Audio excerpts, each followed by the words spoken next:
ready, set, go.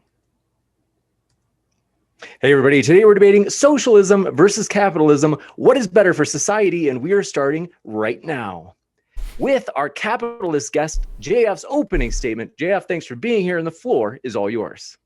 It's a pleasure to be here. So, talking about the difference between capitalism and socialism, I'd like today to introduce two main themes on which I think they contrast in a grave way that favors capitalism and that makes it such that I don't believe that socialism, as conceived through the various theories, and there are various preferences, there are full-blown communists, there are leftists who want to undermine the state, there are leftists who want to take control of the economy with the state, but in all its varieties, socialism suffers on these two fronts. And so I think it's important we talk about them because I think ultimately capitalism and the greatness that it produced in our world is not an original idea of capitalism. I think that capitalism merely reproduces in the economic sector features of a much wider natural array of phenomenons that help efficiency, that help improvement, and that help greatness. And socialism objects to these 2 points and combats them, in fact, which is why socialism is bound to fail. So the 2 points are coordination and selection. On the side of coordination, imagine we had a heavy object to move, and this heavy object would not be carryable by a single human, but with the strength of 5 men, the object could be easily lifted and displaced to a place where the object can be productive or where it can be at its right place for some reason. It would be absolutely inefficient for the 5 men who carry the object to all have their own plan about where to head and how to head there. And so that's a problem of coordination. And nature has found a natural mechanism to handle this. A leader will emerge, someone will decide, someone will have a stronger voice than the others, and he's just going to take over the conversation and impose the plan of where we are headed, when is it that you can rest, that you can lay the object down, maybe to take a little break, and of ultimately, what is the path we will take to bring the object to the right place.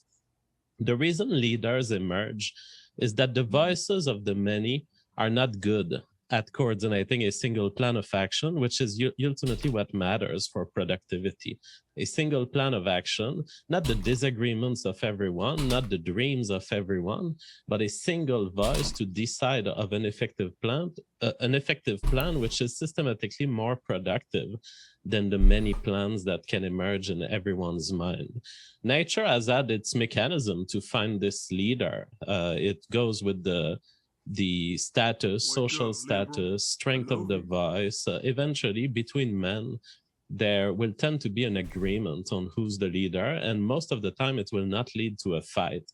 So nature has already embedded in our genes a form of submissiveness that allows ourselves to dedicate part of our body to control by others and for the purpose of productivity. And it was good for us that we did this, and that's why we evolved that way.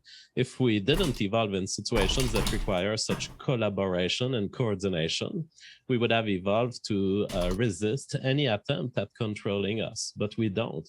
We coordinate, we accept that we have a boss, and we follow the orders because we know that ultimately the end product of what we do together is better directed by a single mind than it is by 5.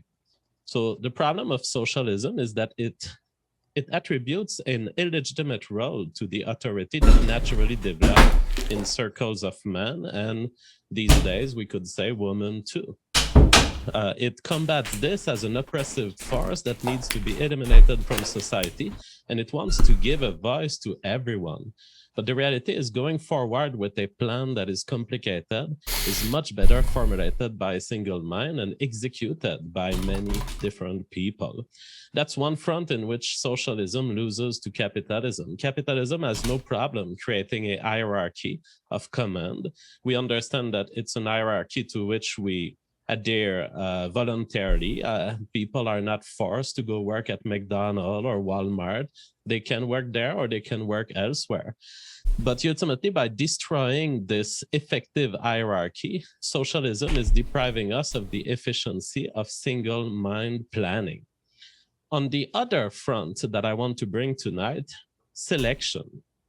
I believe that capitalism is a better selector for the decisions that relate to the allocation of resources, because there is hidden within the structure of capitalism a little gem that redirects profits to the right person.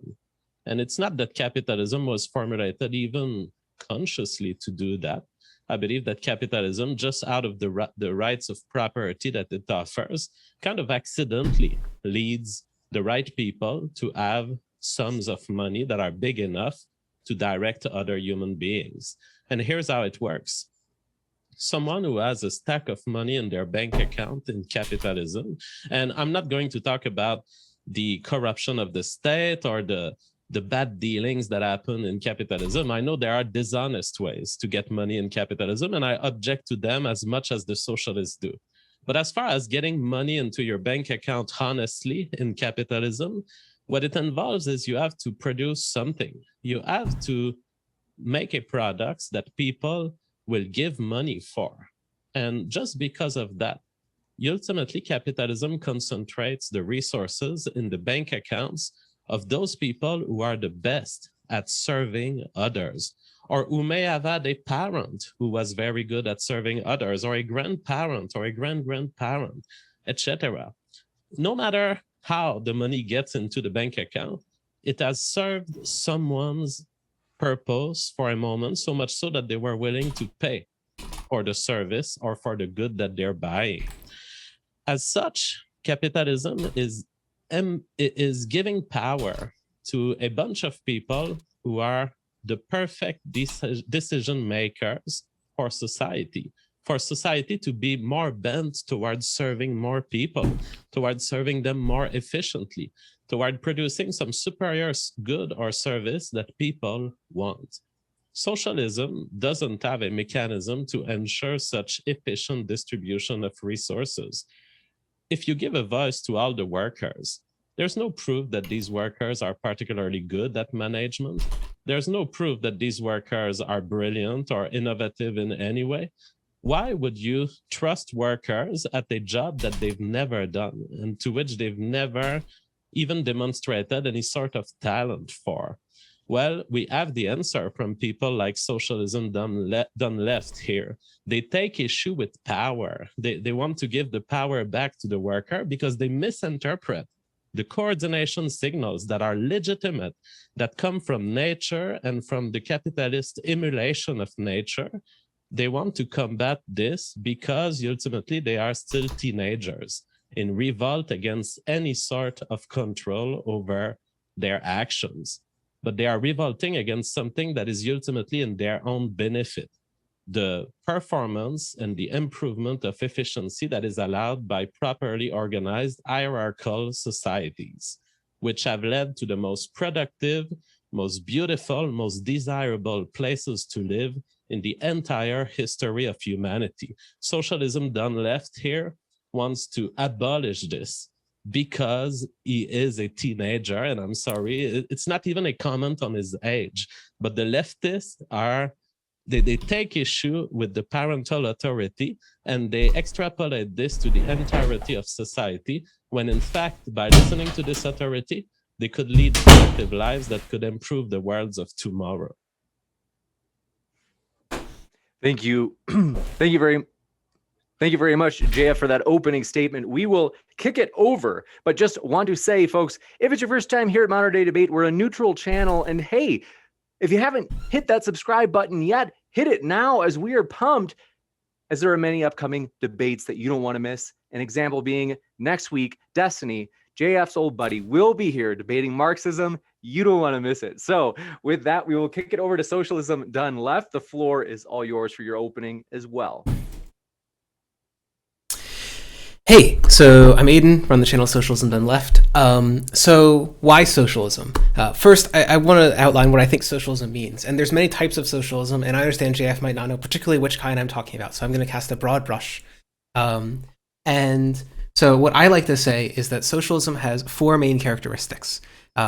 When we talk about socialism, we talk about systems that have participatory democracy, worker ownership, democratic planning, and class abolition. Or in short, political democracy, workplace democracy, economic democracy, and the enormous shortening of inequalities.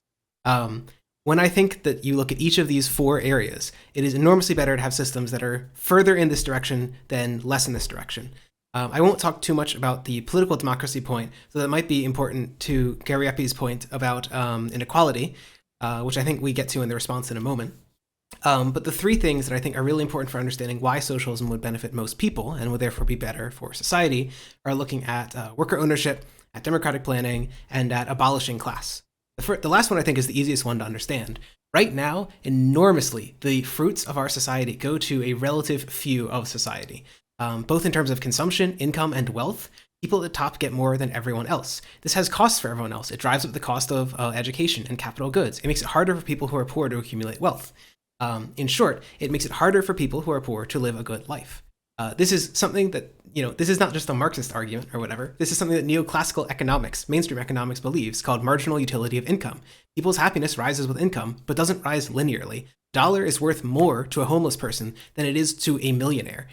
In general, a more equal society, we would expect from economic theory and an enormous multitude of studies, is going to be a more productive one, a happier one, lower crime, and I think this gets to some of the points that Gariepy might talk to, a higher growth and a higher innovation one. One of the things that comes up time and time again in researching these issues is that when you benefit people who need help the most, when you see societies that have lower inequality, they have higher rates of growth, they have higher rates of innovation. And in the long run, the only thing that drives growth, and growth is the most important thing for giving people better lives, is innovation.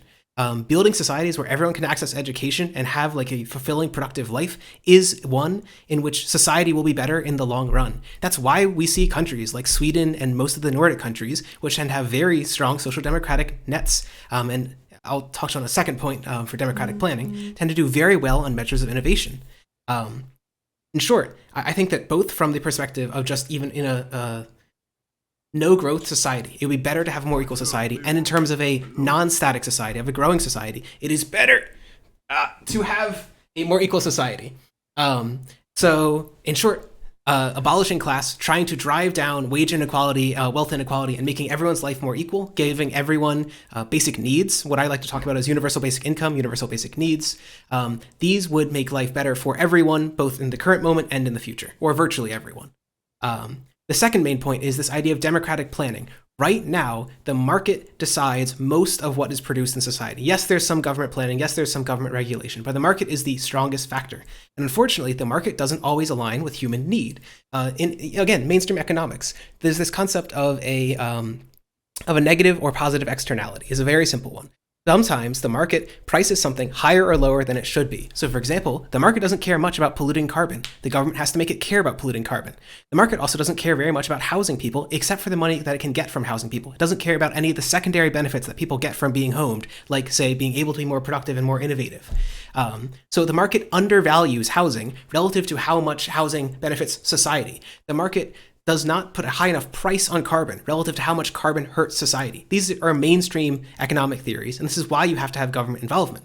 What I would like to contend is that most markets, because of the fact that like wealth is so unequal in part, but also just as the structure of markets systematically misvalue what goods truly should be valued at. So as a market socialist, I do not want to fully abolish markets, but I'm happy to say there should be enormous state involvement in these markets, see it via subsidies, via regulation, and even via state ownership of some sectors, such as healthcare, which can help to decide what should be profitable, what should be subsidized, what should be regulated. And those should, in short, try to align every market with private marginal utility, with like what is the market profitable to what is societally useful. In short, this is the idea of internalization, that you want to remove all externalities and have what is privately profitable be identical to what is quote unquote socially profitable.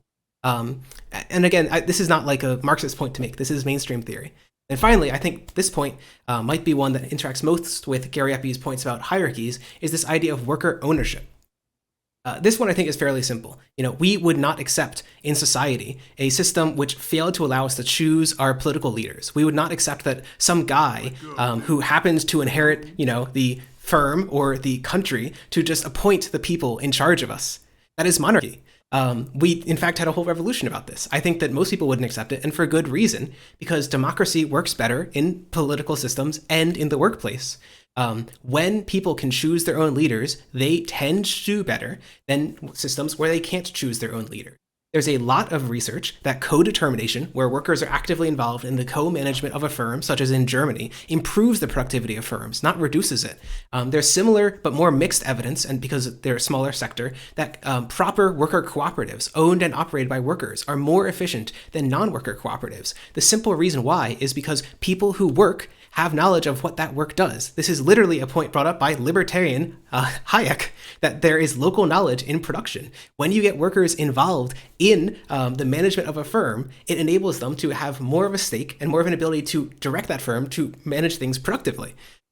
So even, again, just from the perspective, a cold calculating perspective of not giving a shit about how much control workers have over the 8 hours of their life that they have to trudge to work every day, even if you didn't give a shit about how much that matters to people's happiness, you would want a society where workers had more control over the means of production, more worker ownership, because it will build a better and stronger society.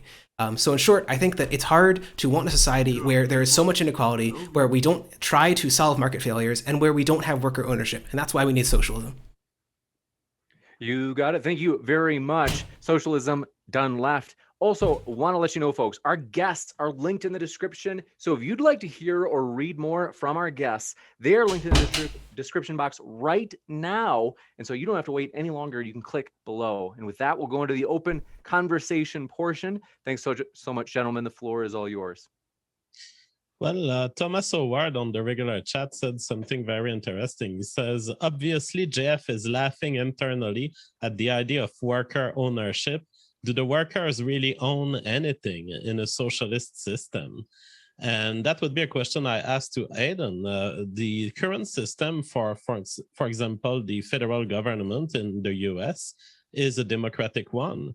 Do you feel that there is a connection between the political elites of the US and the people due to this democratic system? Do you feel that there's good control of the federal government by the people?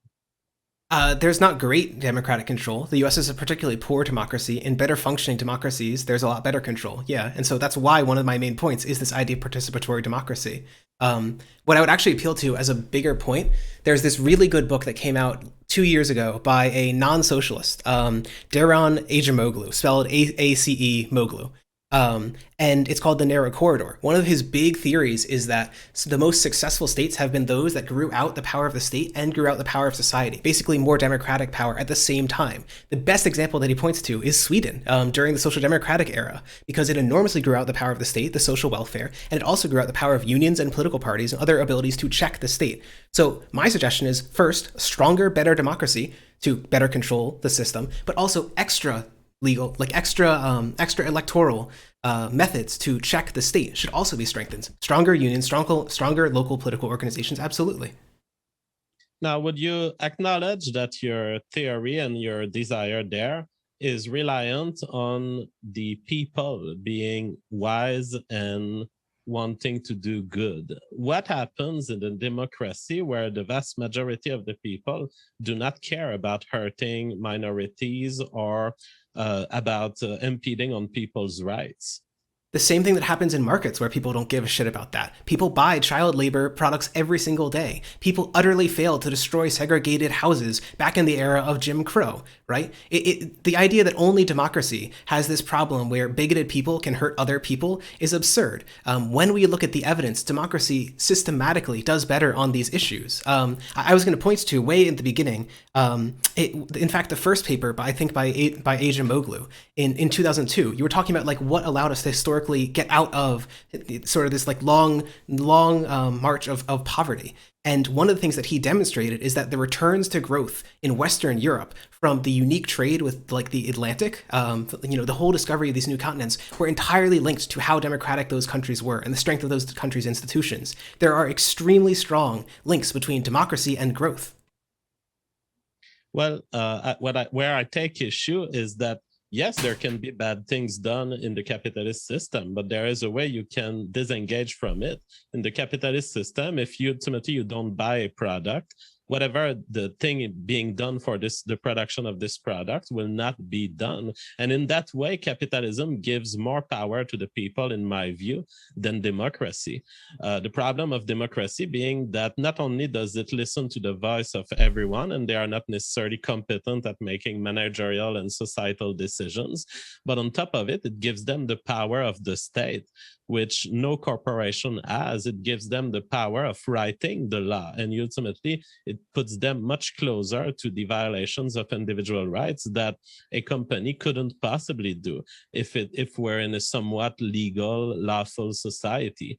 As long as a company cannot force me to do something, it's ultimately my choice that determines the evolution of society. But when the power is given to the mob by democracy, and when the end of the state is given to individuals, then you have a hold on me, which corporations do not have.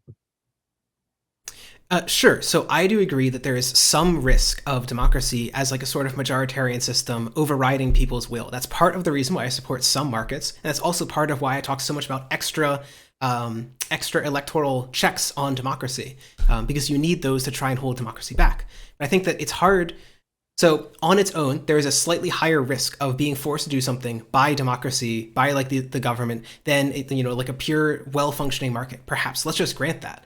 The problem with that is that you would also have to lose all of the benefits of having greater state control. For example, not just state control, but like democratic control, like being able to solve market failures and try to like internalize all externalities by trying to resolve this enormous inequality that we see. One of the biggest problems with saying that there is choice in the market is that people don't have equal voices. The rich have, Jeff Bezos has like 180 billion times more votes than some people in the world. It's hard to call that a functioning democracy. Moreover, the idea that people aren't coerced by markets, the whole point that what you were talking about is that it selects people. It literally says, you aren't good enough, you don't get any money. You're not a worker, you don't get any money. This is coercion. So the idea that like you're totally free from coercion in a market system when you need to like work to eat, work to get the good things in life is just absurd. There's coercion in every system. Well, I want to get back to this rewarding the few because I really love this. It's a feature of capitalism that I would in fact make bigger and better. I would like this to increase in the future. I would like more people to be kicked out. But I want to focus on what we agree on, which I think is amazing. You seem to attribute some value to the market. Can you take us through why is it that market is valuable and why is it that it's not? So I think the reason I outlined is that sometimes the market allows a non-majoritarian access to like power and choices, the same way that non-majoritarian institutions in democracy can allow you access to those choices. For example, a well-functioning judiciary should be anti-majoritarian. But what you just said was like you want to destroy all of the things that like try to reduce inequality. So to me, it doesn't sound like you want the market to function like a good democracy where people have good choices. You actually want wealth to be even more concentrated, for the average person to have less choice over markets. It doesn't sound like you actually care much about like trying to reduce coercion. Well, the thing is, I don't interpret it as coercion if you feel forced to work at McDonald's to survive. Because ultimately, I don't think you're entitled to a job at McDonald's. So here, the word coercion that you use, perhaps it's worth exploring in more detail. It's not coercion to tell someone, I don't want to employ you. Okay, then it's not coercion for the state to tell you something to do. If we're just going to argue semantics, then I don't care. I'll just define the state as not being coercive. But in fact, it is requiring you to work. What the market requires you to work. In fact, the government is requiring you to do something. There is, like, behind that, a threat that you won't get things that you want, whether it be surviving or, like, higher fruits of life. Yeah, but if you want these things, then you are faced with the market. You're faced with the fact that there are people willing to employ you and there are people not willing. Coercion, to me, is the idea that you should be my boss, that you have to hire me. That's coercion. And it's not a semantic point. It's a very important philosophical point. It's the difference between entitlement and on which sense do we interpret the entitlement. You are by saying I'm entitled to a job at McDonald's with certain conditions, you are essentially saying I'm entitled to other people putting bricks together and forming a McDonald's and putting together all this chain of production of the Big Mac. And I'm entitled to all of this system working for me, the worker who wants to work at a fast food. So when we're talking about non-workers, particularly we're trying to talk about like children, disabled people, elderly, and so on, people who can't access the labor market. They don't have the ability to make income. Like, it's just not possible. The biggest driver of poverty in any given country is how much income we give to those people. So like the market can't solve those people ever, unless you want to like, I don't know, hook up children to like go drive robots or something. It just can't solve false. I disagree with this. The traditional society has solved this, which is to have a kind of family patriarch who was able to make so much money, in fact, that he could support an handicapped child, or that there was enough communal solidarity that some aunt or some uncle or some sister was there to care but then for those people don't have children, right? And I think that what you just said is very ableist, because there's an handicapped person on Twitter. He's I don't even remember, Jeff Berwick or something like this. He's doing amazing work. You can survive in this world on the free market while having handicaps. I find it pretty ableist for a socialist, honestly, to think that handicapped people must be supported by the state. I think they sure. They what do you think that should happen? Sure, I just want to know what should happen to a paraplegic orphan. So actually, this is a good example. So my great-grandfather got hit by a car when he was 7, and his leg was totally destroyed. It lost the gangrene, okay? He didn't finish middle school, okay? What should have happened to him in your system? Well, I would wish that the community was left with enough money in their pocket to fund a church, and that this church could operate various forms of charity that would care for this person. So you're suggesting that private charity will resolve the problem of poverty, which is it has never solved ever in history. Private charity has been the same for 100 years. Sorry, did you say someone who was poor or someone who was paraplegic? Because paraplegic is not poverty.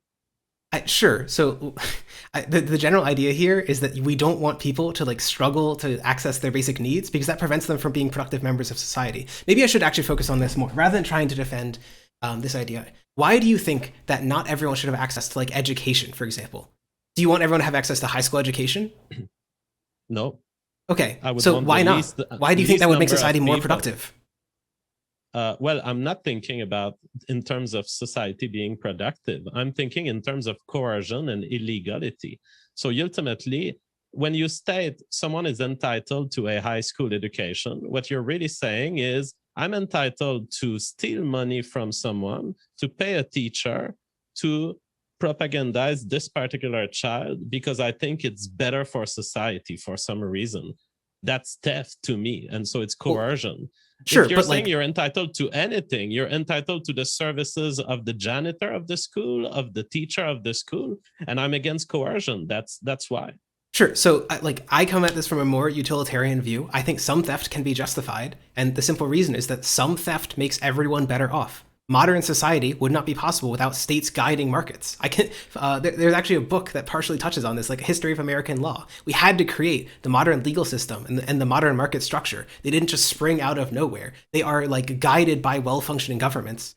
In fact, if anything, the most well-functioning societies in terms of growth are like the East Asian miracles, which are heavily government guided. The government has an enormously heavy role there in guiding what companies do, like information sharing, technology sharing, like R&D. I guess basically, to me, it just sounds like you don't want I have a view of freedom which is positive. I am willing to say, I'm going to take away, 10% of your freedom. I'm going to take away 20% of your income, right? That is reducing your freedom. But I'm going to distribute it to society, and it's going to make everyone's lives, 20, 30, 40% better off. Do you just have such an opposition to coercion that you won't take that? You prefer that everyone be worse off? Absolutely, because I think that hidden there is the cost of coercion, which you don't take into account. By the way, traditional societies, yes, let's say 100 years or 200 years ago, America, did it need a government to be that successful? I wouldn't even deny that we needed some sort of government. I'm a minarchist, so I don't object to all forms of government, absolutely. But the fact is, what the government did in America that led to the greatness of this nation was to protect the free decisions of people, was to protect them to some extent against crime, to some extent against local corruption, not perfectly, of course, but it did a little bit of allowing the free market and capitalism to develop. What you're suggesting with positive liberty is going much further. than what has established the greatness of societies as we know them. You are suggesting to parasite off of the surpluses of society for a social engineering project that you think is good for people. And that is very dangerous. One of the reasons it's dangerous is you just justified theft, and there is no moral limit as to why someone who would want 2 times more theft than you might be right or wrong. By your standard, it's a question of relative evaluation. Am I right if I want to steal 2 times more than you? And what if someone else shows and he wants to steal 4 times more than me? There's no end to it. It's a slippery slope, and we are in that slippery slope. So sorry, what were you saying? You wanted to speak? Sorry, what I was trying to say is the answer to when it's justified is when it benefits society as a whole. Like, that's quite the simple argument. If someone would take so much money and, like, I don't know, throw it on a pile and burn it, that would probably not be very useful or justified. The way that we try to resolve this in sort of like a rule utilitarian sense is we say, hey, if like everyone in society followed this rule, or like, almost everyone in society followed this rule, would it make things better or worse off? So if we take, 5% of your income and we spend it on education, and the next generation of children earn, 2-3 times higher income, does that benefit you? Yeah. Pretty directly it does. So even from an egoistical perspective, it benefits you unless you take a deontic opposition to coercion, which I just don't think is tenable. The whole history of human civilization is cooperation with some implied force behind it. Social norms are part of those coercions. I do have a deontological opposition to it, but I would also raise a utilitarian question. Would America had developed the way it did, would it have the innovation that it did with the internet or whatever, medicine, everything essentially that we know of the modern world that has emerged from America? Could this have happened under a redistributionist system? Unfortunately, I don't think it. I can actually directly answer that, because there's a whole book on this by Mariana Mazzucato called The Entrepreneurial State, which describes in detail, for example, how the internet was created by the US state. So quite literally, yes. Well, the internet was created by researchers in universities. Some of it was funded by publicly funded universities and the DoD.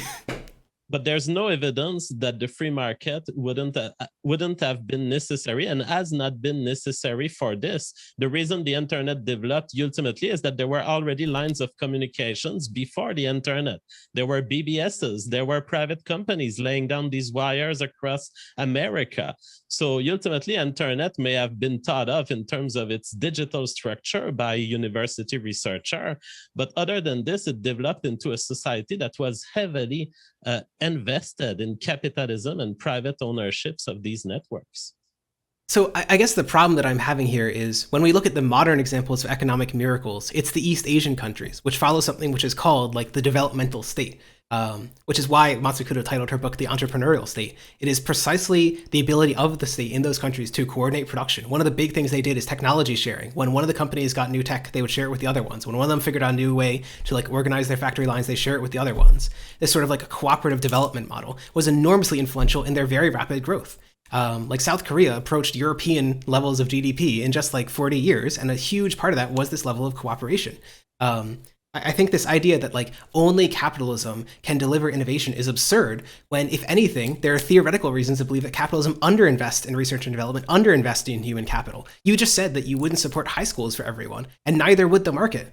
It's a very simple reason. It's not worth it unless you can make the money back to pay for high school education. And the government paying for high school education for an individual is worth it because they benefit from everything that benefits from society. But a company only benefits from that which benefits them. The only way it would be worth it to a company to like raise someone from cradle to like adulthood is if they had indentured slavery or indentured servitude. Yes, you're right. And so we shouldn't invest where the private sector has properly identified that these investments are not worth it on the long run. I think that you are adopting a very naive view of the future and of where we're headed. When you talk about the Asian nations and how they're growing, I think you're letting yourself be propagandized by a view of growth that is unreal, unsustainable, fictitious, and that ultimately will result in an unsustainable system. it's very easy if you're the government and you're taking money from the pockets of people to create growth. And if on top of it, you can They've been print creating your growth own for money. 50 years. South Korea's GDP has like octupled or something. Like Yeah. if it's a mirage of growth that goes on for 50 years, why would we think that it would stop? Like, I guess what I would ask is like, why do you think that these things are fictitious? What evidence leads you to support your worldview other than like your perception that it's coercive and it's false? Well, here's another evidence, a principle which I've laid out in my opening statements. And this opens up on your first opposition to my points. The fruits of society go to a few. This has cost for everyone else, you say. We must improve the marginal utility of everyone. It leads to happier society. What you described there is to undermine the selective system of capitalism. The selective system of capitalism is the reason why we don't end up getting drained by infinite needs and infinite demand. One of the problems of these systems, whether it's money printing or socialism done in any way or communism done in any way, is that they combat the very resource allocation system, the system of selection that improves things with time, and it transforms them into an exploitable, drainable system. If you give everyone what they need, they will make babies. These babies will be more numerous in the next generation than in the current. And eventually you're going to get even more people with even more needs. There is no end to this. If you are surfing on an ever-increasing technological background or a success story of economy like America is, you may be able to ride this exploitable system for maybe 100 years, maybe 500 years. But there is a limit always. Physics tell us that, the second principles of thermodynamics, that any system that drains energy will end up reaching its ceiling. The fact that entropy exists is not a strong argument against like the idea that technology is the key driver of growth. This, for reference, if you guys want to look it up, it's called the Solo growth model. It's like it's the backbone behind most growth models nowadays. We think tech drives growth because we can prove it. Well, you're fighting a straw man at this point, because I didn't say that technology is not a driver of growth. It's the driver. Innovation and productivity are the drivers. Yeah. I don't even contest this. My problem is you are creating exploitable system. You are guaranteeing a safety net to everyone. They will end up making babies and you'll have more needs in the next generation. This just doesn't seem to be true, though, right? Like, Hungary is literally spending, I think now, like 10% of its GDP on family planning programs, and they aren't just like churning out babies. I think that, I guess it feels to me a little bit like we're dodging the main point here, right? Which is that I'm trying to say spending on children, spending on individuals will increase their productivity. And you're saying, well, there are also some other effects, like, oh, maybe they'll have slightly more babies. Okay, but you aren't really addressing the fact that, like, enormously investing in people, say, getting through high school, college even, investing in R&D, which, like, the state can force people to do, will benefit everyone in the short and long run. Like, how do you solve this in a market system? Or are you just conceding there is lower growth in your system, but you contend it's like real growth somehow? I will not concede this, since the historical demonstration is right in front of us. The market has been fueling innovation, growth, and ultimately what current communists are riding on, which is an extremely productive society, which was not discovered by communists. If it was discovered by communists, we would have a very healthy and innovative USSR right now. So the demonstration by history is that capitalism is fit to ensure growth. And in fact, that it's so fit at that it eventually gets exploited by statists who gain the benefits by finding various indirect ways to steal that wealth, whether it's taxation or money printing. My problem remains the same. You don't have a selection system. So you're talking about good growth and good innovation and good investments. This all assumes that you're a dictatorial entity, whether it's a single dictator or a mob or a democracy, it assumes that they have the right decision making to decide what is innovative and where to invest. And the problem is investment in the domain of innovation, it works until it doesn't. We are already, in my view, entering the moment of a scientific era where essentially we're getting drained money by scientists who are making promises but who will not offer growth that is as good as their ancestors did. See, science 100 years ago, it was making major steps, but we're approaching the point where we're just going to be throwing money at scientists who will be recording the farts of frogs and quantifying them in some special way. It's not going to get more productive, and science will soon be more of a cost than an opportunity for growth. And on top of it, you're going to get bureaucratic agents from the state making the decision about what's the right science to fund. It's not going to work long term. So the thing that's so funny to me is that when I'm like reading like other writers about this, they're literally talking about a third industrial, fourth industrial, depending on how you want to count it, revolution due to solar getting so fucking cheap, mainly, and this is oddly enough, due to Obama. Obama gave enormous stimuluses to companies. You might remember Solyndra, which went bankrupt. It was a bad example.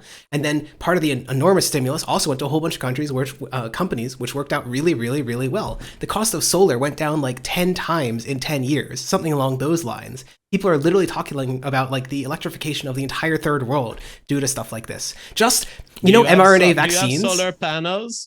Do you work on solar panels right now? I do not personally work on solar panels, no. No. I mean, is your stream right now operating from solar energy? I think it's a mixture of that and a little bit of coal. Not coal, gas, but yeah. A little bit of coal, like 99%? I feel like this is the worst argument. Like, even if it were true that it was 100% coal powered, my personal hypocrisy does not make my argument false. So impressive. If solar is so impressive, I would expect you to be working on solar systems and to be getting that free energy or low cost energy. Why don't you have solar panels right behind you? Okay. So for one, it's at the night, so it would be impossible for me to be getting solar energy at the current moment. Here's one. That's actually why one of the other really good fields for state investment in decarbonification to avoid the looming crisis of climate change is nuclear power. One of the biggest success stories of decarbonification is France.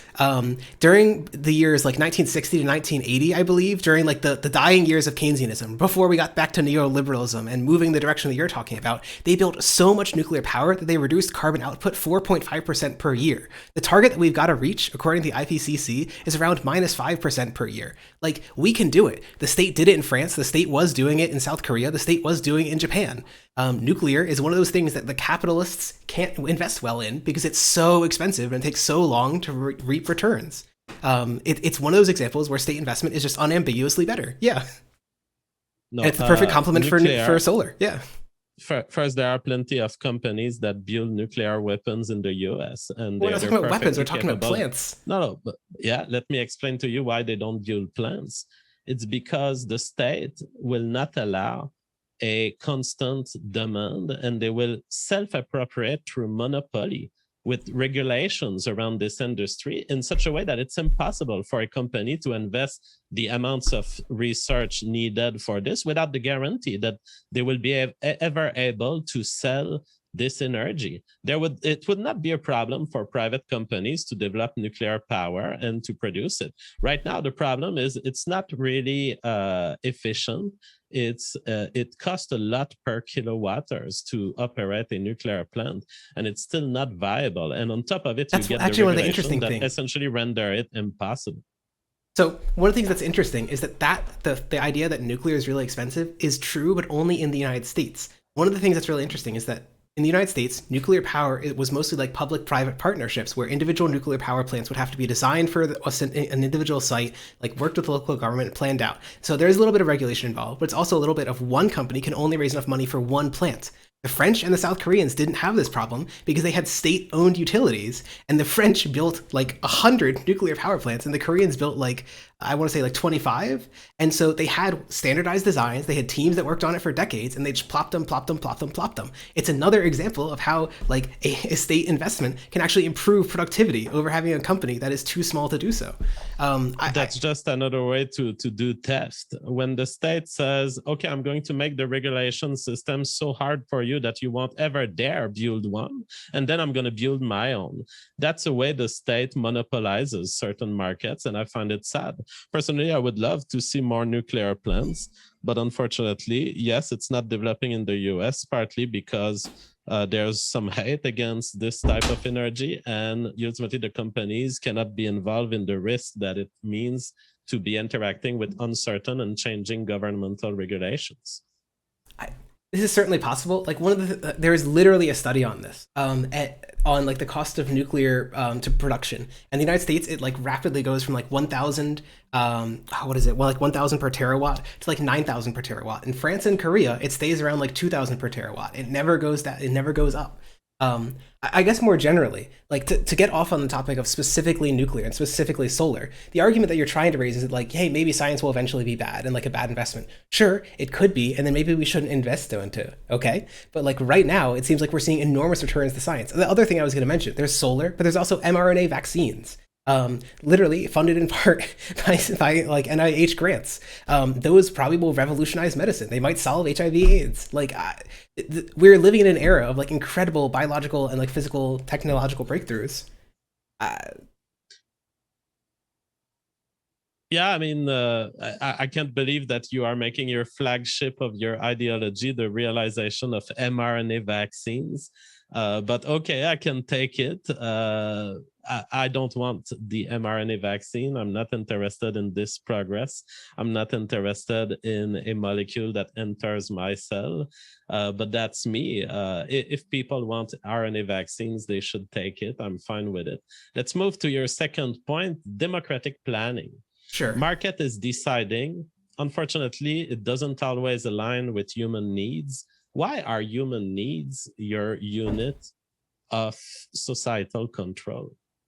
Well, sure. So like, I guess to appeal to the debate topic a little bit, it's like what's best for society, but also more generally, systems that work best tend to be those that like make most people better off and more able to like live. I'm kind of appealing constantly to productivity, because to me it's the sort of thing that, hey, even if you don't agree with the system in the current status quo, it's going to make your life a hell of a lot better 20, 30, 40 years down the line.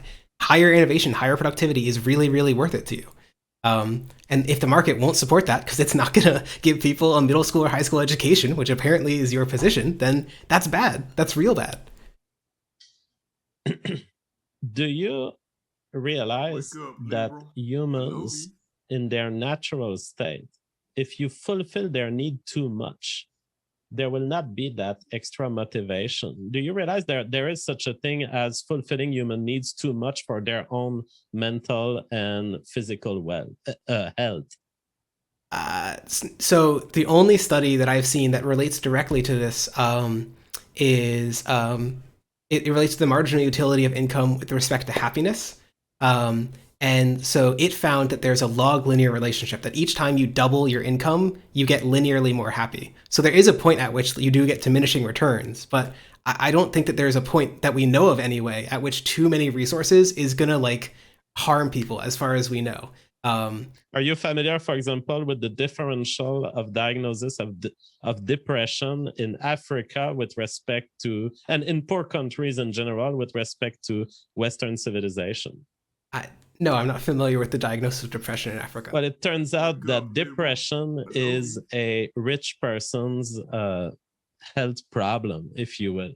That essentially you don't fall into depression on probabilistic ground. You can, but you will much less fall into depression if you are in a country where you are very close to your survival, where you are at the limit of poverty or below it.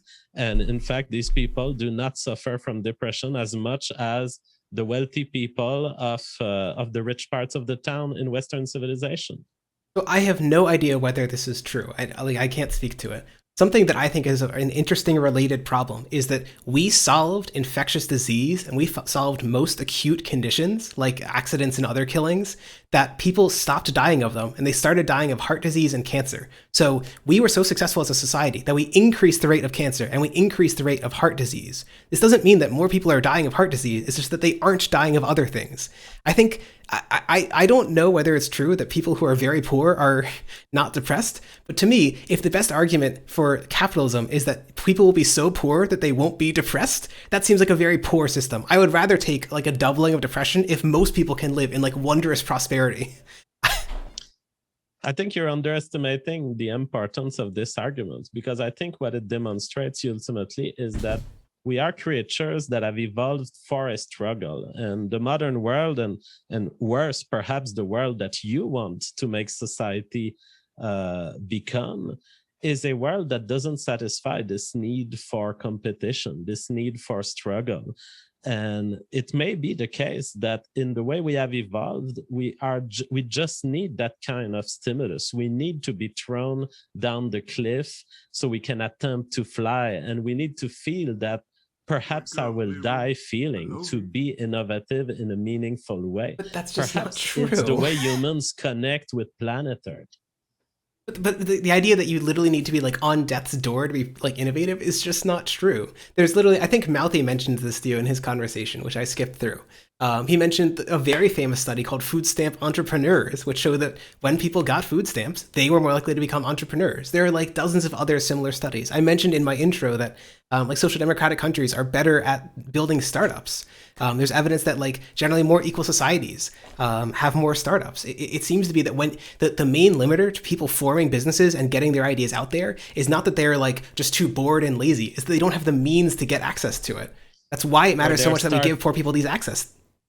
It's a very naive look again. Of course, if you inject money into a system, people will go into various paths, including entrepreneurship. It doesn't mean that they were successful. The problem is if you give free money to people, of course, they're going to start investing it in some kind of lemonade stand. The question is, long-term, did it make sense? Did you waste that money or did you profit from it? The answer is most of these generous donations to people that starts them on an entrepreneurial path is a wrong investment. It is an investment that ends up wasting more than it produces. Sure. So it's really hard to like prove the quality of investments.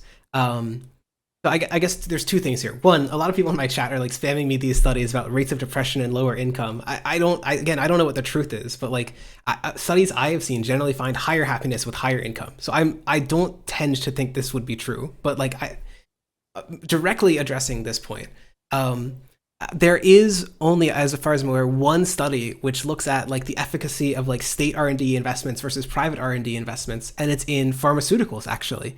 And I can send you the study if you'd like to read it. It found that state investments into new pharmaceuticals, particularly via like public research universities, were like 2 times more likely to get what the FDA calls priority review, drugs which have a high likelihood of improving people's quality of life. And there's other studies that replicate this finding. It's hard to like prove government R&D is better or worse. And even if it's just the same as like private market R&D, the fact that the market underinvests suggests a really big role for the state here. That the state should be over-investing in R&D relative to the market, because the market won't be as productive as it would be if the state forced them to invest. State regulators choosing state-funded projects at state-funded universities. I will dismiss this point as the monopoly acting as it always does. Number 3, your last points I wanted to cover, worker ownership. Worker co-ops are more effective. It gets the employee involved in the decision of choosing their own leader, and it gives them a sense as to what they produce and a better knowledge about the product. Is there anything in the current system that I could do, that I could change so that it's easier to get worker co-ops operating wherever they are needed and wanted, without converting to communism? Sure. Like some of the things that seem to improve worker co-op formation are like having more unions so that people have experience working together, moving towards co-determination style systems. So again, workers have experience operating with like management. Generally, it would be like more egalitarian systems of management, what's called like I'm forgetting the name for it. I want to say it's called participatory management, where like even outside of co-determination, like the shop manager is talking with people on the floor, simple things like that. If you want to talk finances, it would be like maybe banks, which are more willing to lend to cooperatives. Banks hate lending to worker co-ops because they don't have like a single point person. They're less trustworthy than like this individual rich person. It's harder for them to put up collateral. So kind of cultural and financial issues are the big ones. Yeah, one of the problem, banks don't want to lend to a worker co-op because the worker co-op, there's no guarantee that it will be profitable in a year from now, and that it won't nor be is there for a private overtaken by business. What? There's no guarantee for private businesses. If, in fact, by the metric of businesses that survive, the co-ops survive longer. Yeah, but at least you have the guarantee of the owner and his wealth. If he has money, if he has assets, there's a way you can seize these assets if he cannot pay his loan back. So the idea is that an individual capitalist right now may be more able to do that in part because wealth is so unequally distributed. In a more equally distributed society, you could get that collateral from multiple people. So even if we wanted to do that, that'd be one solution. But speaking to the second issue again, we probably actually want overinvestment in these new firms. It is better to have a more competitive market, better to have more companies trying to innovate, because again, that is the main driver of long-term productivity. I would rather have, two times as many failed businesses if it means that we get even more productive firms in the end. Well, it seems that you have an idea for an hedge fund. So you should start a hedge fund in which people give money, and you will be giving money to these innovative young companies. And if it's true that it leads to more productivity, then you guys will be the richest hedge funds around. The problem with this is that a hedge fund only makes benefits from that which they can make money on, from that which they own. So a hedge fund only owns, let's say 1% of the economy. They're like BlackRock. They own like 5% of the economy. Even then, they don't get benefits to innovations that benefit the other 95% of the economy. The state, if you want to call them the big monopoly, the big firm, they can get benefits to literally everyone. That's why it can be useful for the state to fund projects which fail, because then those failures can benefit other firms. Because they benefit from individuals doing better, even if they don't directly employ those individuals. It's the same idea that like the state doesn't need to directly employ someone for it to be worth it for the state to like give people high school education, but it's only worth it for a firm to give you like a middle school, high school level education if they're going to get a personal benefit out of that. It's the classic externality problem. All right. Well, it seems that you are guided by common good considerations, and these considerations have never built a very good society. In fact, commenting back on something I didn't mention from your opposition, why is Sweden has shows a correlation between big state and a relative level of equality and innovation. I think that you have the causality sense wrong here. I think that equal societies arise in places where there is a surplus of already innovative and already productive companies.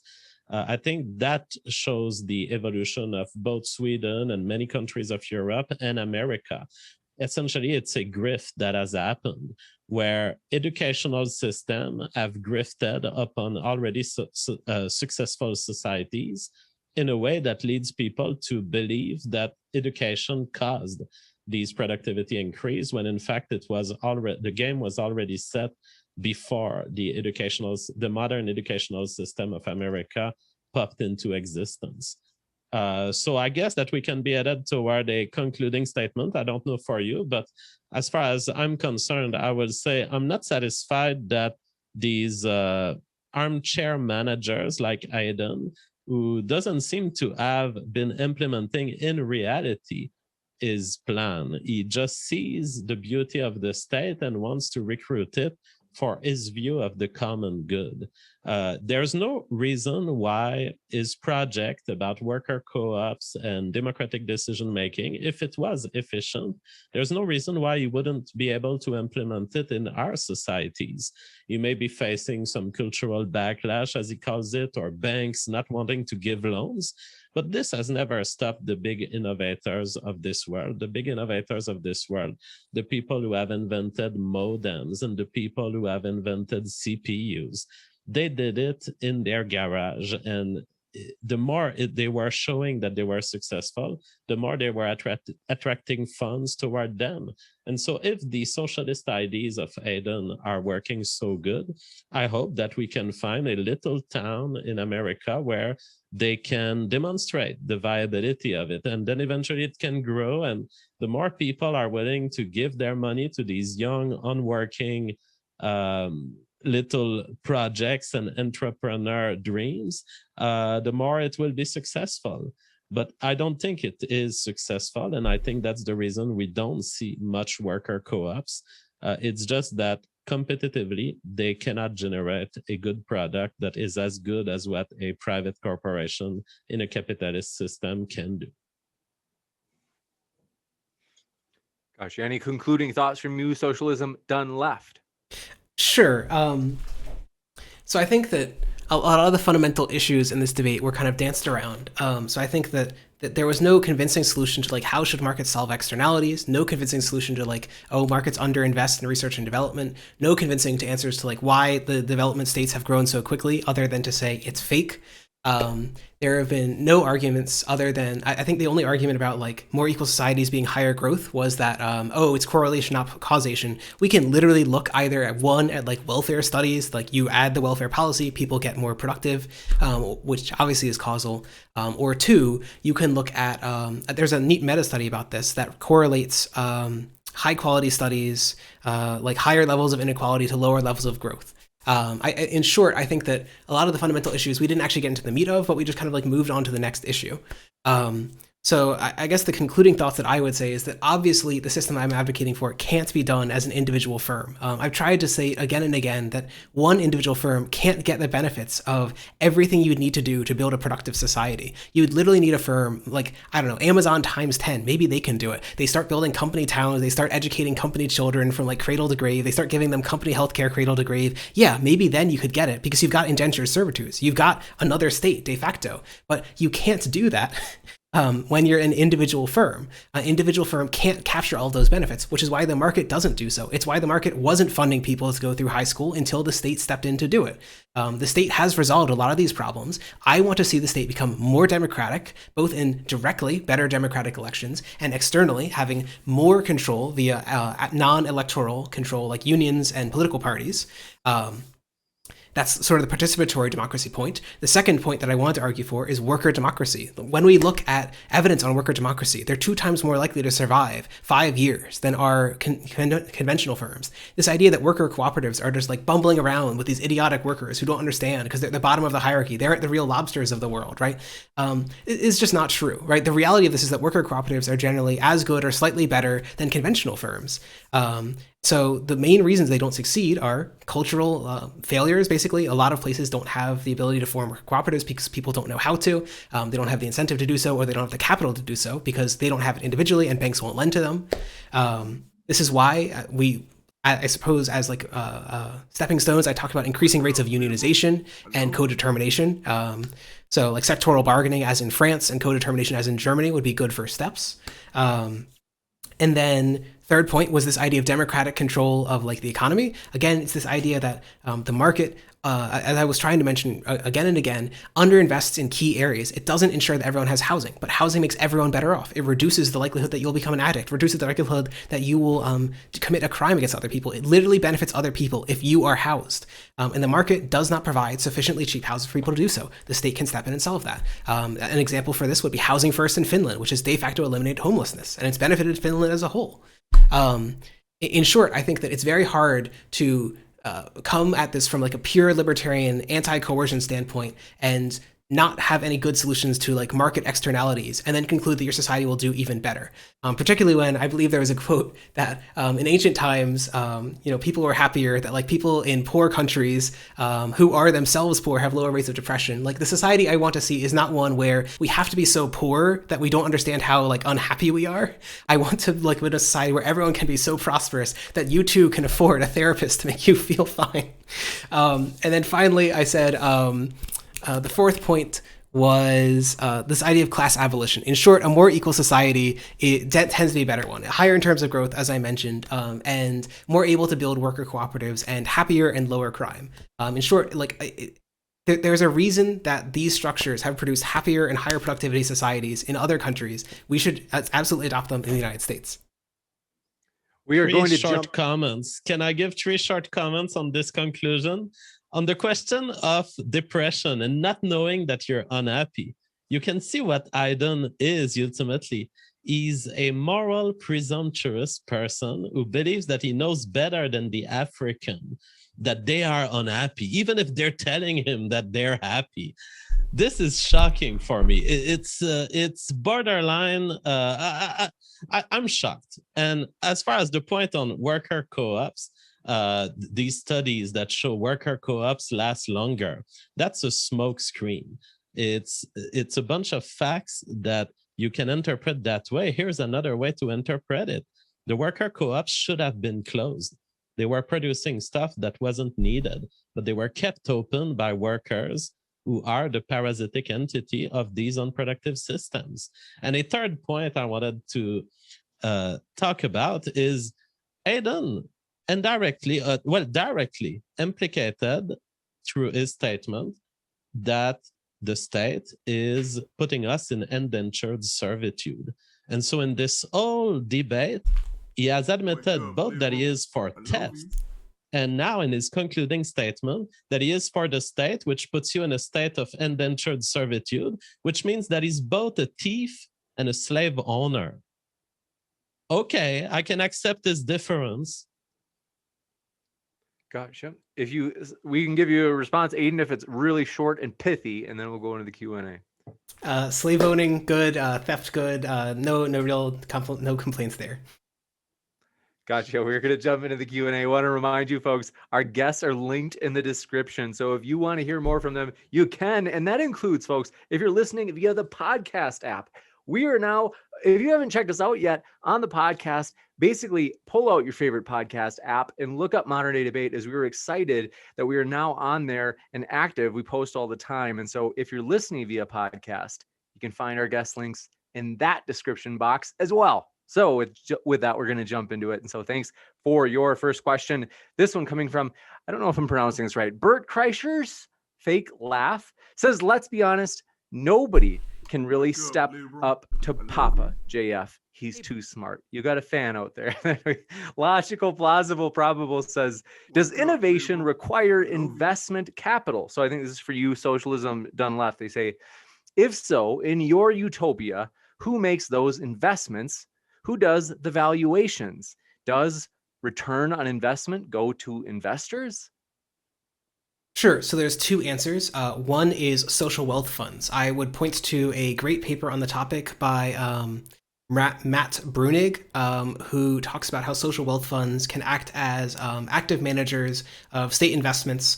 Historically, like the Permanent Fund of Alaska and the Sovereign Wealth Fund of Norway have both done, like, historically very well in managing the funds of those states and investing and building the wealth of those countries. And then the other answer is, I'll meme, but it's a good book. I'll do a little meme. The People's Stock Market. If you want to read a long ass book on it from a market socialist, it is one. I'm totally forgetting the title, but is by Roemer, Roemer. I believe it's I'm totally forgetting the name of it, but in short, Roemer's idea is that people could invest in the stock market by having a sort of delinking of the stock market to the sort of accumulatory, like nonstop, unequal wealth of the current society. But it would still allow for some level of democratic investment and like choosing better investors to invest into more businesses. Complicated, but in short, social wealth funds and the people's stock market, both very interesting concepts. You got it. Thank you very much. We'll jump into the next question. This one coming in from, appreciate your question. Yet again, logical, plausible, probable says, you said that you support quote unquote extra electoral checks on democracy. So basically a republic, right? Go ahead. Extra electoral just means like not in the election. So like the republic really means like representative democracy. So those are the people that you elect. We're talking here about systems outside of that, like for example, local community organizations. There's a really good book on that topic called Politics is for Power by Hirsch, which talks about how really, really strong local community organizing can be, with some like very poignant examples. My suggestion is just directly fund stuff like that, provide public funding for like political parties so that they can organize stuff like that and get people engaged in political processes so that they can resist when the state is fighting down on them. It's part of another interesting term, if you just want to look it up, is the idea of pluralism, that there are institutions like the ACLU and other mass organizations that are there to stand up for people's rights when they're getting trod on. Gotcha. And he strikes yet again. He's after you, Socialism Done Left. He says, do you actually think without billions of US investment capital post-war plus defense that South Korea would have recovered?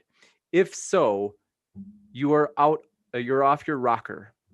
Oh, South Korea absolutely received an enormous amount of US aid. I believe it's to the tune of like $1 billion per year. So it's not insignificant by any means, but their economy nowadays, their GDP per capita is 40,000 per person. In Britain, it's 30,000. They are like, by like modern living standards, close to a European or higher than most European countries. To say that all of that is just due to a little bit of US aid and a little bit of US military defense, I think really does a disservice to the enormous economic growth that the South Korean development state model has seen. So yeah. You got it. Doubting Thomas, thanks for your, I don't know, says, I apologize, my comment was out of line. I didn't see it, but thank you. Mark Reed says, JF, why is Socialism Done Left personally responsible for setting up solar energy to power his electrical grid? What does that have to do with anything? This is kind of touched on, but if you want to add, you can. Yeah, I'm not saying that he's personally responsible for it. I'm saying because he was making a case that Obama had started a revolution in solar power and that it was so amazing and it was getting so low price. And what I wanted to prove is that even at this low price, which this guy is enthusiastic about, he's still not buying them. He's still not powering his stuff with solar panels. That's because they cost higher than coal. So he said a little bit of coal, a mix of coal and solar power. The fact is, this guy's electricity is not coming from the sun. And that's because solar panels are still too costly, despite Obama essentially putting them down your throat and saying, here, I'm going to give you a free phone with it. Even with the free Obama phone, it's still not worth it to buy solar. Can I have a 10-second response?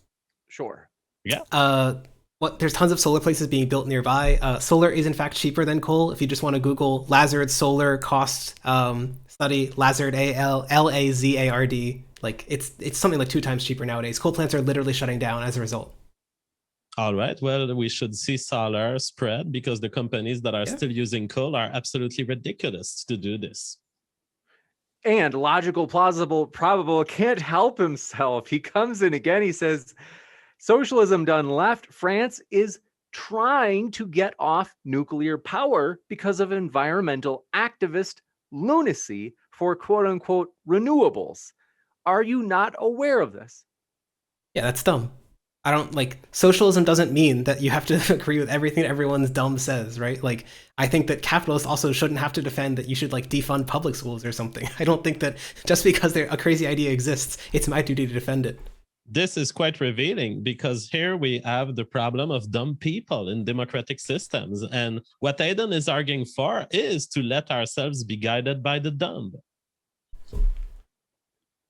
Juicy. Jumping into the next one, Lockbeard says, socialists watch, quote, I Want Your Money, unquote, by Ray Griggs. Gotcha. And logical, plausible, probable says, have you personally tried to raise capital? Socialism Done Left?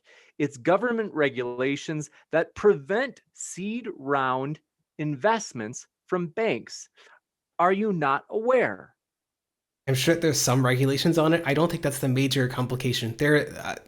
I'm just going to appeal to like there are literally current studies out on like why worker cooperatives succeed or fail, and it's due to the fact that they can't raise capital because people aren't willing to lend, not necessarily because they perform worse, because again, all the metrics seem to show that they perform better, but that banks are unwilling to lend for a variety of cultural and like financial reasons that aren't actually justified.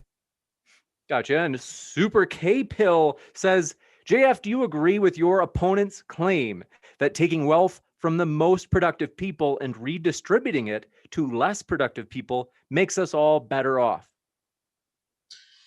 Uh, it makes you better off in the same way that, say, feeding a murderer rapist with infinite amounts of sugar makes us better off. In other words, you cannot say, I'm improving the world because here there's less crime since I've been giving away all this free money to everyone in this town. The thing is, you cannot let yourself be taken from your wealth to people who are threatening violence if you don't do it. That's extortion, it's kidnapping, it's blackmailing, call it whatever you want. It's theft by threat. So what I say is we need to disconnect from our empathic brain, and we need to start being habituated to seeing human suffering and say, I'm not gonna intervene. I'm gonna let it happen. Gotcha. I have a feeling Socialism Done Left, you weren't pleased with that summary of your case. If you wanted to say something, you can, but up to you. I mean, I do think ideally we should not like starve murderers, but beside that, I guess I'm just trying to there's just so much evidence that when you improve people's human capital, they will provide a positive return to society. Like, there's a reason why it is so enormously beneficial that everyone has a high school degree. It's going to reduce crime. It's going to improve their income by like 2 times. Getting them through college will do another 2 times. It is beneficial not only to the person, but to society as a whole. The idea that we're like taking wealth from the productive and just doing nothing with it, like burning it or like giving it to the poor and just like sugar, is just bullshit. We're giving it to them to give them better lives, which allows them to improve themselves and improve society, which is why we see it do so. There is one study which found, fitting the solo growth model that I was talking about before, something like 74% of growth since 1800 can be attributed to human capital, either directly via education or indirectly via innovation. It's really, really hard to understate how important this is. Gotcha, and thank you very much for your question. This one's an interesting one. This one comes in from Ozian, who says, I bought repossessed solar panels pretty cheaply. Interesting. And thank you for Super K-Pill, who says, Socialism Guy, his name's on the screen. It says, Socialism Guy, I don't agree with your view, but I like your style. So that's nice. And then this next one coming in from Super K, or Alex Cipriani. Let me know if you had a question you meant to attach to that, and I will keep an eye for it in the chat. Ozian says, though, capitalism and socialism are ideals. Neither have happened as idealized, and people just don't work either way. We don't all value the same things. Thoughts, it's guys? true. I agree with the first part of the statement. Capitalism has never been realized in its ideal form, and it's too bad, but it's probably impossible. There's always been, even in the greatest moments of liberty, say a couple of hundreds of years ago in America, there was violence, there was threat from the state, there was corruption, and there was ultimately skewing of the markets by these forces. So I don't think that anything we've seen implemented in the real world is per capitalism. The state has always been there in some form, and it has influence. And if not the state, at least violence and military violence was there and playing the role of the state and controlling people. But I think we can strive to get closest possible to the ideal and recognize that it may be unattainable, but that on our way there, we're improving the world for ourselves. Gotcha. Thoughts from Socialism Done Left? I really like, there's this concept called provisional utopia. So communism, it's the utopia. It's like where we want to get to. Provisional is like what we do in between. It's experimenting with policy that moves us to the left and seeing if it works. And overwhelmingly, we see that we've tried, we've stumbled, and sometimes we've failed. Like the neoliberal era was in part a failure of most countries. Basically, in short, like the 1970s, high inflation caused a shift to the right on economics. That was a failure of the social democracies of the world to handle inflation. We've gotten a lot better at it. We also see experiments. This is something I pointed to before in like trying to solve housing. When we point to like Housing First in Finland, which took the number of people who are homeless in Finland on a given day from around 10,000 to like 500. This approach is monumentally successful. We do these experiments to show us what the provisional utopia looks like, the steps we have to take to get there, and then we adopt those steps and we move in that direction. So yes, I would say that true socialism, or the perfect socialism has never been tried. But when we take steps in that direction, we are either improving ourselves or our society, or providing a lesson for people to follow in the future to get closer to it, which has been the long history of the rise of social welfare and this rise of the modern state in the West. Trying and failing, but getting there slowly. Gotcha. And Leica on, thanks for your super chat. Sigma Any, thank you for your super chat, says, what does a socialist society look for? Say, a small business owner single-handedly providing a unique professional service in a small town? I'm not sure I understood the question. Let's see. Yeah, frankly, let's see. What does a socialist ultimately is asking, in your society, how do you replace the plumber, the electrician, people who have started doing their craft and working on who they were through a kind of entrepreneur and ultimately a dream of making money and making, in fact, more money than other people around them? I think the answer that I would give, I kind of like the model a little bit that David Schweikart talks about. David Schweikart in, I think, After Capitalism, which is that I'm totally fine with very small levels of private ownership on a very small level. It's this idea that when you have large firms that are controlling enormous portions of the economy, like Amazon, you want those to be democratically owned and operated. So if some handyman wants to make a little money on the side, above and beyond universal basic needs, universal basic income sort of stuff, that's fine with me. He'll just pay slightly more taxes, but he'll also get slightly more income. He can pursue his life as he sees fit. I don't think that's a big deal. What we're interested here are the massive institutions that shape our economy. Yeah. Gotcha. And thank you very much for your question. This one coming in from Jangles Science Lad. I'm trying to remember, JF, you and him had crossed swords in the past, right? You guys had a debate. I don't. What's his name again? Jangles Science Lad. Maybe. I talked to thousands of people, so maybe, but I don't remember him. You got it. He asks, which system transports potatoes better? Is that an inside joke? Well, capitalism transports potatoes better. That's actually true. One of the things that I did a little bit of research on, I was debating this one weird Nazi who really, really liked to defend the British Empire. And so the British Empire built these things called famine railroads in India, which were specifically intended to shift food around the country and end famines. But instead what happened is that all the grain kept getting shipped over to Britain during the famines, and an additional 2 to 3 million people died. So I will agree, capitalism was very good at transporting food there. And I recognize the allusion to my private life of this super chat, and so I would like to clarify for the record, I did fuck this young woman of 19 years old.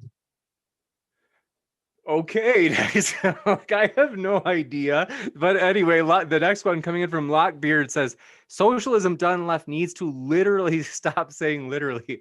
Okay. Oh, don't worry. I get much. I will figuratively never stop doing so.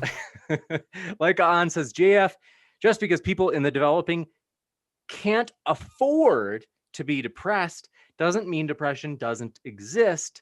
Don't bother race baiting. I don't understand why. I don't know the context and what's, but in terms of it's this condescending attitude toward poor countries where Aiden and this super chatter, they're both saying, oh, they're depressed. They just don't know they're depressed. They've never considered that the great sickness of the world is their condescending diagnosis rather than the existence of poor people who didn't ask to be saved, who didn't ask for this communist overtake, and who are happy in their life because they're connected to the struggle of existence. In a way, they're more connected to life than Aiden himself and this super chatter. Gotcha. And this, go ahead. That's fine. This one coming in from, appreciate it, logical, plausible, probable. He never gives up. He says, have you ever done anything entrepreneurial Or do you just read some studies? If you think regulations don't block seed investors, you're wrong. So I don't think that I've done anything entrepreneurial enough that would need like seed investment on that level. So no.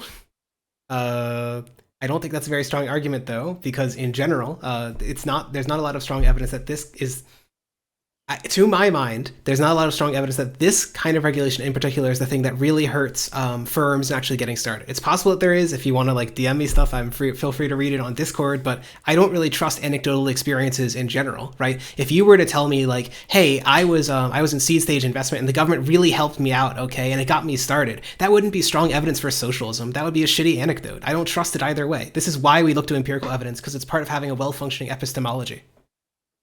Gotcha. And thank you very much for your question. Coming in from Ozzy and says, how about this? Can you both agree that we should end government protection of corporations?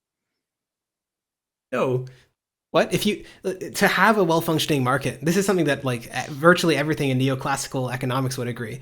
You need like protection of private property rights. Like even if you were a capitalist, the answer would be no. Yeah, I agree with this.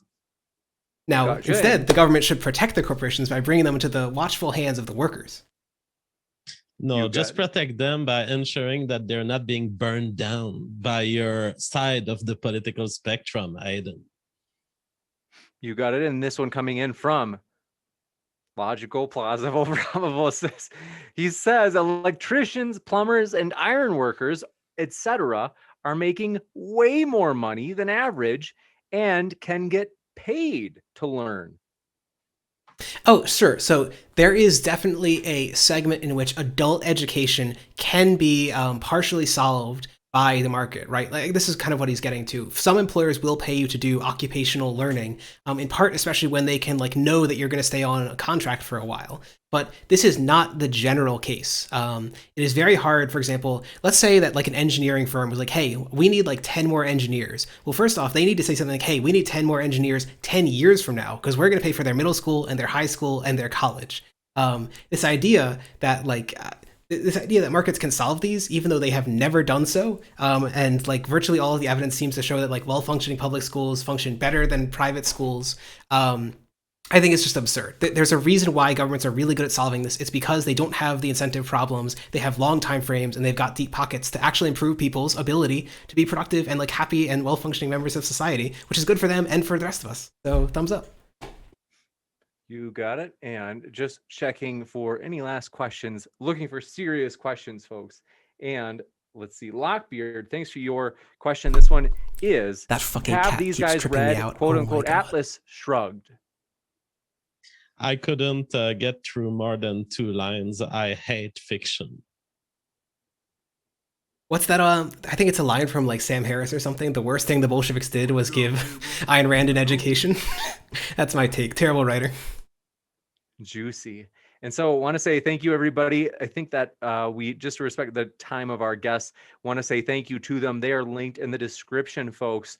And we really do appreciate you hanging out with us. No matter what walk of life you are from, we are a neutral platform hosting debates on all the juicy, controversial topics. And one last question from Logical, Plausible, Probable.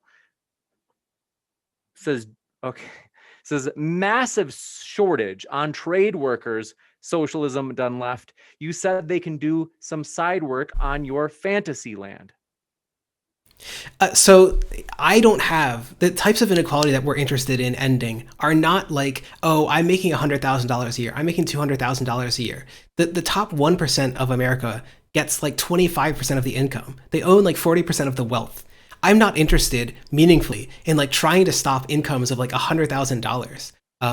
If we want to think about this as like bounding income, I want to bring up the poor. I want to bound poverty on the bottom end by ensuring that everyone has certain basic needs met, because it benefits them and it benefits everyone in society to do so. Simultaneously, I want to bound the top by limiting how much people can accumulate wealth, because there's little evidence that it benefits society as a whole. It benefits them, but does not benefit society as a whole.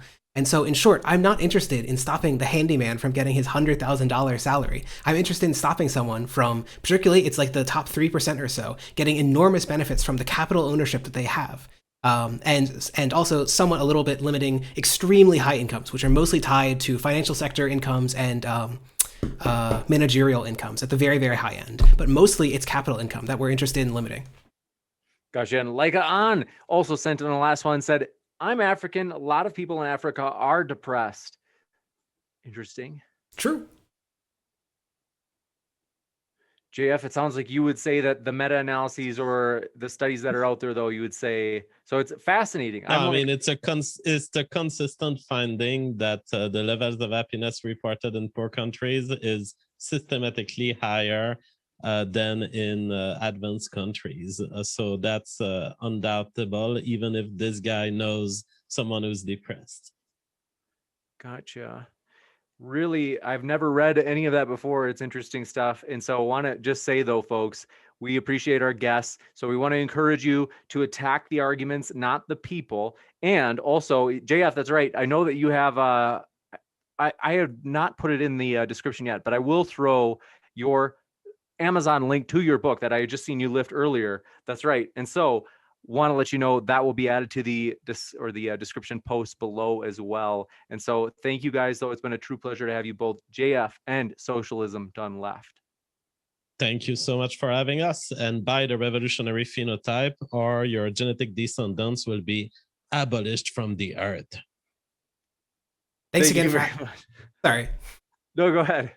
Thanks again for having me on. If there's one book I'd recommend, and you can find it for free if you, I don't know, if you DM me, I can show you how to find it for free, called Politics is for Power by Hirsch. It really talks about how important it is to do local political activism and how you can get involved and make a meaningful impact on democracy. Politics is for Power by Hirsch. Gotcha. And then one last question snuck in by T. Torchon. For you, Socialism Done Left, they say, if Heritage Foundation peeps controlled academia and had a deluge of uber peer-reviewed meta-analyses upon meta-analyses saying that socialism is trash, would you buy it? Presumably not, because I would think the methodology is wrong. The strength of a meta study is not the number of studies; it's the strength of the methodology of those sub studies. And so generally, when we're talking about stuff like, hey, does this welfare policy have a good or bad impact? We're talking about like randomized control trials or differences in differences. And if they're just like spewing out studies that are against those findings, presumably, since these findings are using good methodology, they'd be using shit methodology, and I wouldn't trust them. Gotcha. To only gently hold your feet to the fire, because I think that they're not trying to say like that quantity over quality. I didn't mean to imply that about their question. So I think that they're trying to argue like assuming they're not garbage methodology. I mean, oh sure. So I would try to follow. I try to follow like the evidence where it leads, and so like if scientific consensus changes, then I would change my view as well. I think that, in fact, the movement in economics is in the direction that I would support. Back in 1980, only like, I think 20% of economists supported minimum wage. Nowadays, it's like 70% support a minimum wage. Inequality studies in economics have like quadrupled or octupled in the last 10 years. The direction that I'm moving in and the direction I want to see society go is exactly the same direction that academia is moving in. So happy to see it. Gotcha. We will... I will be back with a post-credit scene letting you know about upcoming debates, folks, as we are really excited about a lot of juicy ones coming up. And then the Banterlope says, the last minute says, Papa JF is undefeated on the internets. I'm the second incarnation of the committee of Tonkasa. 159 versus 0. Juicy, and we will be back, folks, with a post-credit scene. I'll be back in just a moment to let you know about debates such as this one next week. And so thanks everybody, and be right back in just a moment. And thanks especially to our guests. It's been a true pleasure. Thanks again. Have a great evening. Bye Thanks, guys. We're backstage now, and so thanks for coming on. It's been a true pleasure. It was really fun. And so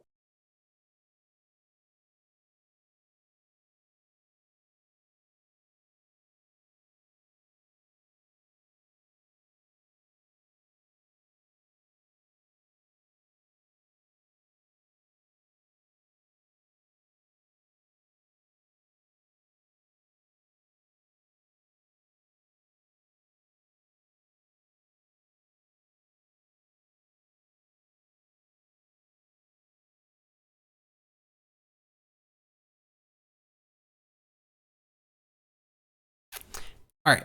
So one cat.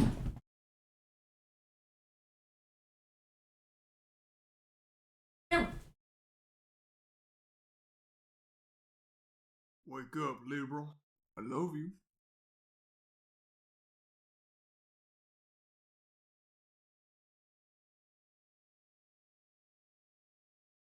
Wake up, liberal.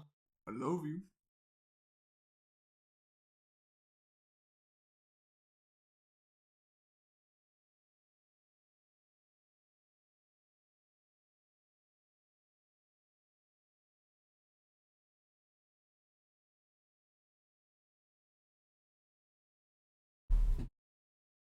Is it? I made, okay, so my cat and one of my dogs, here, let me close the door. My cat and one of my dogs, not my dogs, my family's dogs, they love to like chew up the like chew toys. So I would like make them out of paper, like crumpled dolls and stuff, and like they would just destroy them. That's the one problem. The other problem is the cat would like bat it under like doors and stuff. And so I made like this like little boat thing to try and see if they would hit it around, and they just haven't hit it around at all, which really frustrates me because every other time I've made one of these things, they've like instantly taken to it. So I'm really sad. This boat thing, total failure. Wake up, liberal. I love you.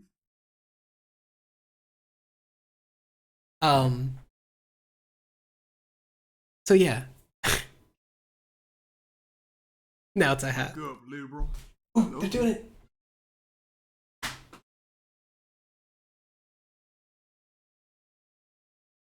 I'm seething. Okay, they hit it around, they hit it off, they were playing with it. Okay. So just as a clarification for those who are unfamiliar with Jean-François Gariepy, he, way back when, I guess around 3 years ago, was alleged and admitted to having sex with a 19-year-old, I believe, or 18-year-old woman who had autism and was taken under the care of her family by a court, and so like presumably someone developmentally disabled. That's like the one big, I guess, like scandalous thing about JF. So I think that's bad. I think that like there's a lot of stuff that suggests that Gariepy's personal sexual behavior is like not, it's I still don't, it's been so long since I've looked into it, so I don't know whether it's like credibly to call it like rape or like grooming or stuff like that, but it's in the general direction of like not being appropriate. So that's the first note. But that's just him personally, right? More generally, I think the thing that's important to keep in mind is that he is also a race realist. And so like a lot of the things that he framed in this debate, he didn't frame in terms of race because I think it makes it easier to portray it to a general audience, but he believes that like fundamentally certain people, meaning like population groups, are just incapable of like, like participating in society on the same level of other population groups. And so I think that it's important to note when he's saying like those who can't contribute shouldn't get like education or food or whatever, and we should get more accustomed to like human suffering. It's hard not to think about that with the belief that he thinks that certain population groups should have a lot more suffering than others. So yeah. The funniest thing on that is that I think he really enjoyed doing this because he's like the race realist and usually he gets called on stuff like this. I think he really had fun. He really had fun saying that I was racist for like devaluing like African diagnoses. I have literally no idea if that's true in Africa. In the United States, it is absolutely the case that depression goes down with higher income, that higher income correlates with lower depression. Now, whether that's because depression is causing lower income because people are less able to work, or that higher income is actually protecting against depression, I have no idea.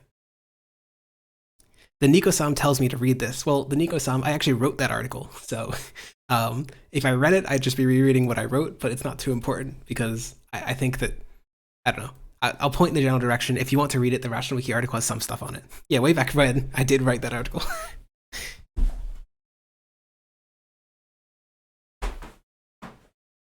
But again, it was 3 years ago, so of course I don't remember it. I don't actually know how much of the page is as I wrote it. No, I think every one of these quotes is something that I added. This may be my favorite.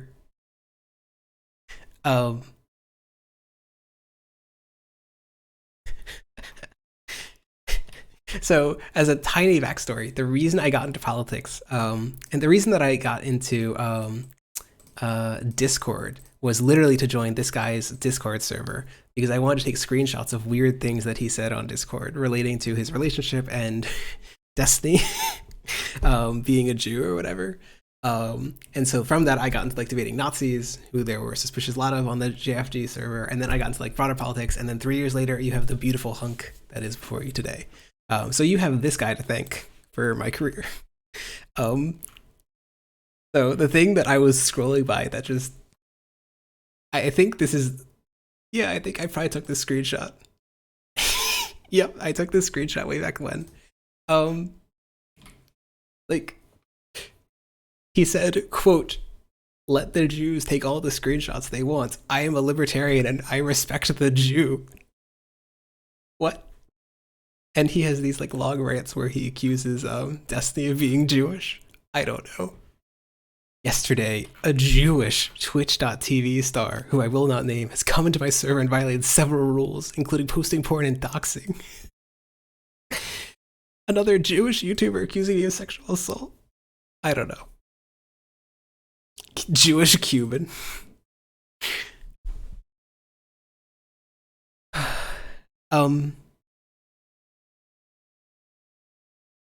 So yeah, the lore is deep and it's not good. It's not like a lore of like love and compassion. It's a dirty lore. My favorite non-binary Jewish Cuban streamer. Wait, I feel like Destiny can't do that. People would actually get very mad if he like adopted Jewish. Does JF know this was all you? Oh God, I hope I need to delete the VOD so he can't see this, or he's gonna like seethe about me. Dirty lore injury.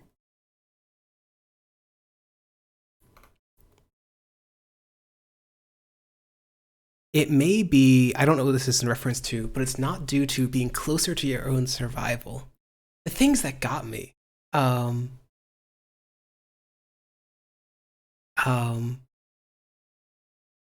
do I still have it here? Oh man, I forgot Notepad is crap. The things that got me were the things that he said in this debate just openly. He was like, no, we shouldn't give everyone a high school education.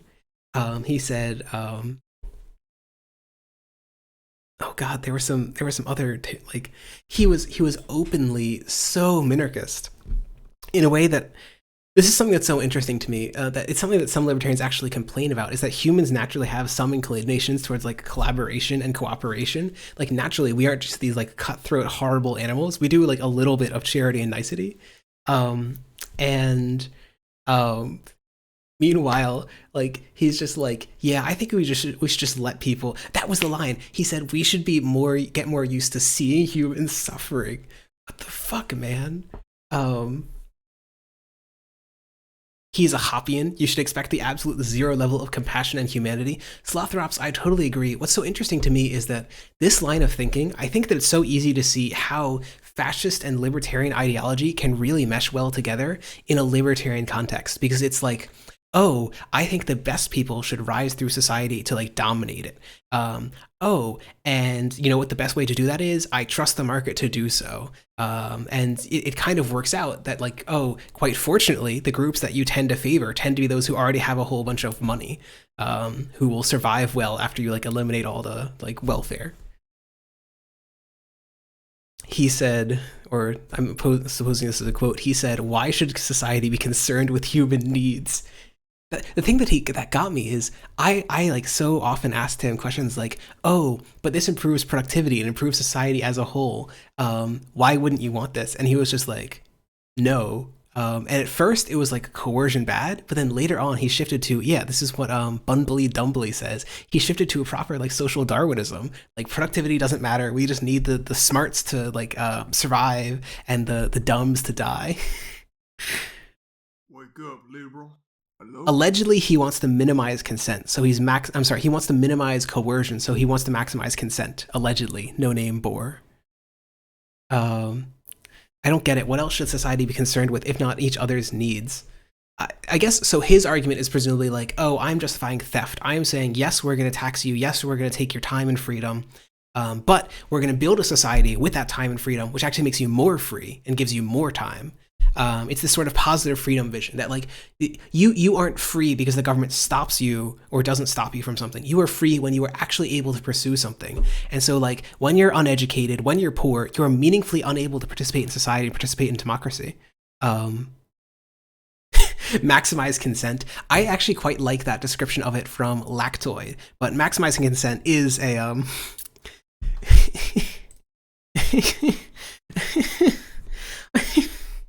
in this particular context, it is somewhat ironic.